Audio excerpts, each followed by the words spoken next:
And he says that they come over here because we're in their face over there. We have troops in Saudi Arabia. We had continued to bomb Iraq. We're in the Middle East.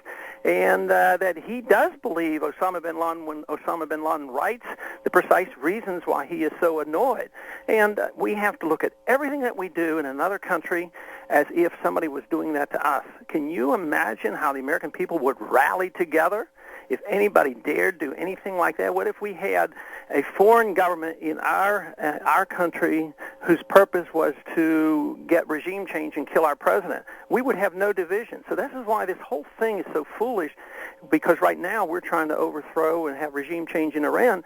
All we do is unify the people of Iran with Ahmadinejad, because they don't want foreigners involved. So I think it always comes back to on us. It backfires on us, and if we don't understand motives, we can't win this fight. Yeah, Scheuer, to paraphrase, has told me previously that it's the perception of our so-called interventionist foreign policy on the Arabian Peninsula. That is it. All right, so let me ask Congressman Ron Paul, who we're privileged to have in Philadelphia this morning, would you close all those bases? Oh, absolutely. The irony of all this debate is that Wolfowitz, who was the architect, essentially, of this war, was very pleased when we invaded Iraq, because he says, now we can remove our troops from Saudi Arabia, which motivated Osama bin Laden. But he didn't understand what you just said about Michael. Michael Scheuer says that Arabia includes Iraq. It includes the whole peninsula, all of Saudi Arabia and all the oil countries there. So they don't understand the history as Scheuer does, and as long as we're over there, the incentive is still there. So Wolfowitz only had it half right. He knew why they came over here, but he thought that he had removed the incentive by leaving Saudi Arabia. If Congressman Paul could wipe the slate clean and create what the military defense of this nation looks like, would it be something along the lines of build the fence and protect the southern flank, do likewise, maybe not with a fence, but with a virtual fence relative to the Canadian border, protect our seaboard, and then that's it? We're not going anywhere else but protecting those who are here at home? Well, that's the mandate of the Constitution, have national defense. Instead of taking up our border guards and sending them to Iraq to train their border guards, we would bring them home. We would bring our troops home. We would have the personnel. We would have the money. It wouldn't cost. We could actually save money if you had a different foreign policy, and you wouldn't have to put people out in the streets and start cutting back on some of the social programs that we're doing. I'm not all that sympathetic with those, but I'm not anxious to cut any social programs under these conditions. I want to save the money by saving hundreds of billions of dollars by changing our foreign policy. Are we still a part of NATO in your view of the future? No, NATO is long time gone. I mean, all we're doing now is trying to provoke another Cold War with the Russians right now by putting missiles up under their borders. What if Russia came over and put missiles in Mexico? What would we think of that? And that's what we're doing. We're putting anti-ballistic missiles and aggravating the Russians by us being over there in Eastern Europe. It makes no sense whatsoever. Do you call this view of the world an isolationist policy? I don't. Some people like to accuse me of that, but I'm the opposite of an isolationist. I'm a free trader, and I like low tariffs. I like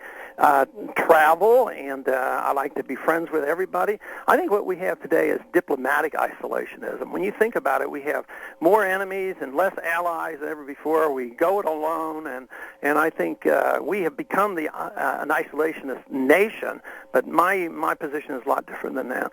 One other on this score, because I love having this conversation, and I'm genuinely enthused about what you say our foreign policy should be. What do we do about our friends in Israel? Well, I think just like so much of our foreign policy, has unintended consequences, I think we have literally put Israel in a weakened position.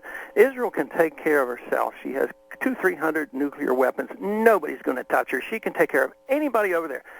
By us perpetually giving Israel money, Israel can't do what she has to do for herself. They have to get permission for us, or we say, we won't give you our money unless you take orders from us. And besides, Israel, without us there taking care of her from day to day, Israel would be more likely to pursue peace with Syria. They want to now, but we stop Israel from pursuing any peace treaty with Syria.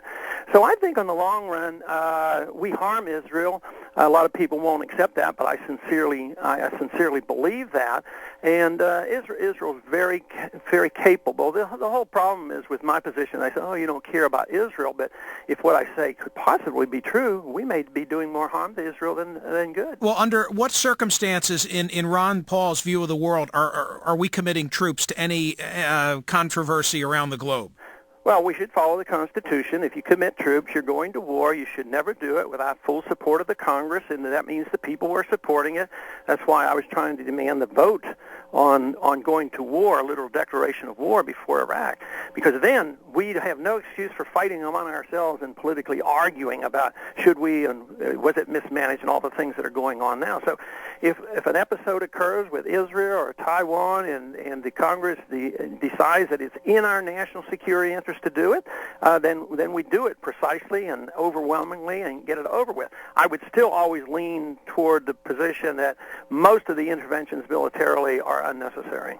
Can I count on Congressman Ron Paul to continue to carry the banner for the hunt for bin Laden? I'm so personally offended as someone who has twice voted for the president, has been generally supportive of the administration relative to the war on terror. But if I hear one more time that the search is nuanced and it's undergoing and, sooner or later we're going to bring him to justice, I can't take it anymore. Well, that's where all our energy should be directed, and they should be dropped on this nation building and policing the world and promoting democracy. We should be going after our enemies and dealing with it.